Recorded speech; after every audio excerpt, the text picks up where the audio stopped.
Chunki ustoz necha yil oldin bizdan bu yo'lga kirgan, necha yillik tajribasi bor.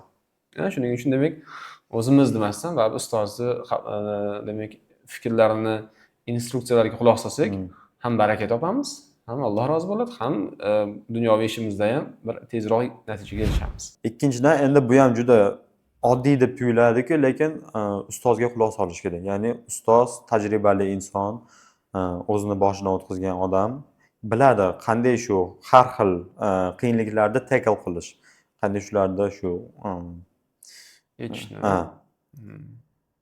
qanday shularni tackle qilish, qanday nima qilishni birarga o'quvchilar o'ylaydiki, endi ustoz endi bor narsa-da, ustoz gapiraveradilar, o'zimiz bunday nima qilaveramiz. O'zimiz bilamiz deydiganlar ham bor. O'zimiz bilamiz.